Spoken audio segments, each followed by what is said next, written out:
داسې په دې وطن کې څوک وایي منظور پښتین به نه راځي، څوک وایي سردار بابک به نه راځي، څوک وایي مشتاق احمد به نه راځي. دا ټول به راځي، دا د هغوی وطن دی. ملګرو د امن خبره ده، د امن خبره ده، خو د امن د خبرې څه ضروري ده د ملګرو چې ستاسو نه تپوس کومه بدامني چا جوړه کړې ده په دې وطن کې؟ چا جوړه کړې ده بدامني؟ غلي شئ ګوره مه غلي کېږئ که نه. چا جوړه کړې بدامني؟ بدامني چا جوړه کړې ده؟ ملګرو د ریاست څه خبره ده؟ د دې قام د ریاست په ذمهوارو باندې خبره ده. دا دې واوري د پاکستان نه چا بغاوت نه یې کړی. د پاکستان د آیین لاندې خبره ده، د پاکستان د قانون لاندې خبره ده. د باجول نه تر وزیرستانه پورې 15 آرمي او د اف سی وینګونه ناست دي. 30 زره د لیویز لښکر ناست دی. دا د دې دپاره ناست دی چې امن به راکوي. د دې ناکامي چې راځي دا واورئ له اوس جنالو دا آخري پاڅون نه دی. بیا به راوځو انشاءالله د دې خاورې نه. ملګرو ډېره مننه کوو ستاسو، سلام پیش کوو ستاسو دې جذبې ته. خو قامي مسله د امن ده. په هر منبر باندې م غږ کوو MNA چې څنګ نثارباز پرون د پاکستان د ریاست په وړاندې ستاسو په نن ترجماني کړې ده. د دې وطن هر منبر زموږ ورور دی، که په هر سیاسي ګوند کې دی، خو د دې خاورې حق دې ادا کړي. هر مکتبه فکر ځوان چې راغلی نو واورئ ملګرو، دوه غوښتنې دي په دې پاڅون کې. یو د امن غوښتنه ده، د امن سره ژوند غوښتنه ده، د پرمختګ غوښتنه ده.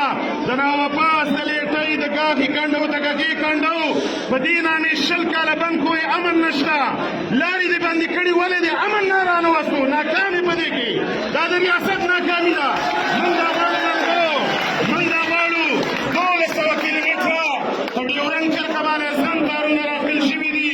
12,000 پوځي قلاګانې پرې جوړې دي، خو بیا هم دوی په امن کې ناکام دي، ځکه چې د پاکستان داخله او خارجه پالیسۍ دا د پارلمان کار دی. د پینډۍ د جرنیلانو کار نه دی چې دا پالیسۍ به جوړي. ملګرو واک دې پرېږدي پارلمان ته، سیاست دې پرېږدي پارلمان ته. څوک هم دا واورئ، د پښتنو دا قامي غږونه ډېر پرامن دي. دا غږ دې واورېدلی شي. د دې پاڅون د بندیز خبره هم شوې وه. موږ د هغه قوتونو نه دا تپوس کوو چې د ټوپک سړی خو دې منې نه کړو، خو چې د امن پاڅون سړی کوي وایي زنیل به ذمهوارستانه به تپوس کوي. ملګرو آخري خبره در ادا کوم. ډېر مسایل شته په دې خاوره، ډېر مشکلات شته په دې خاوره باندې. ګورې د باجوړ نه تر وزیرستانه پورې ماشاءالله نافظ د ماشاءالله ایکشن ان ایډ اف سیول پاور ریګولیشن موږ غږ کوو په صوباوي او مرکزي حکومتونو چې دا پښتونخوا ولې لا قانونیت ته حواله ده. سیویلي ادارې دلته ولې نه محفوظ کولی شي؟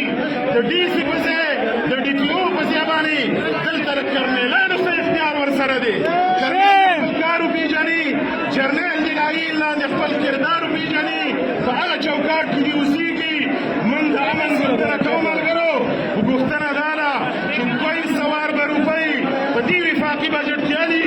موږ تپوس دا کوو چې دا 200 روپۍ د څه لپاره دي چې امن نشي راوستی په دې خاوره باندې. ملګرو د پاکستان افغانستان په منځ کې خبرې دې وشي، د افغانستان د ورانولو نه دې ډډه وشي، د افغانستان دننه د لاس وهنې نه دې ډډه وشي.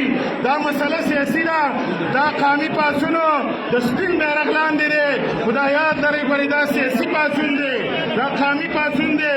مسله په دې خاوره باندې سیاسي ده. د پاکستان په واکدارانو باندې غږ کوو چې علامه اقبال ته قومي شاعر واوئ، خو د علامه اقبال هم نه منئ. د علامه اقبال خیرو والي وئ، ځکه د نه بنګال مات شوی دی. پاکستان دې جرنیلانو بللی دی سرټیفاید غداران، سیاستمدار نه دي. دا جرنیلان سرټیفاید غداران. علامه اقبال 100 کاله وړاندې ویلي وو بالآسیا یک پیکر آب و گلاس ملت افغان در پیکر دلاس از کشادی و کشادی آسیا از فسادی و فسادی آسیا. افغانستان مورانوي ریشیا ورانه کوي، افغانستان جوړ کوي ریشیا به جوړه کوي. افغانستان هم زمونږ دی. پاکستان دننه موږ خپله جغرافیه لرو. موږ په افغانیت باندې ننګ کوو. ننګ لر او بر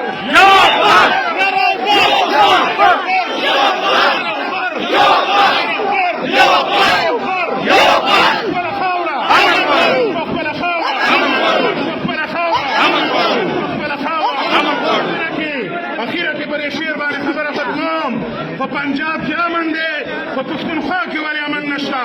په لاهور کې امن دی، په وزیرستان باجوړ کې ولې امن نشته؟ په فیصل آباد ګوجرانواله کې انډسټریل زونونه دي، په سوات او پېښور کې ولې انډسټري نشته دی؟ موږ سوالي نه په دې وطن کې دا پښتانه دي څوک غلامان نه ګڼي، بلوچ هم دي څوک غلامان نه ګڼي، په کرمه کې هم ډز روان دی، په وزیرستان کې هم غیر اعلانیه ډز روان دی. امن د دې ذمہواري ده. د امجد شهزاد صاحب په دې شعر باندې قامي خبره ورته راختموم. دا اعلان دی د پښتنو د طرفه واوري. تاسو مرز را شعر زمزمه کوي، وایي د لاهور د منارو نه چې اعلان شوی د جنګ دی، لاهور د منارو نه اعلان شوی د جنګ دی، چې اعلان شوی د جنګ دی، لاهور د منارو نه اعلان شوی د جنګ دی. جماعت مې سوځي او مکتب مو پکې ړنګ دی، جماعت مې سوځي او مکتب مو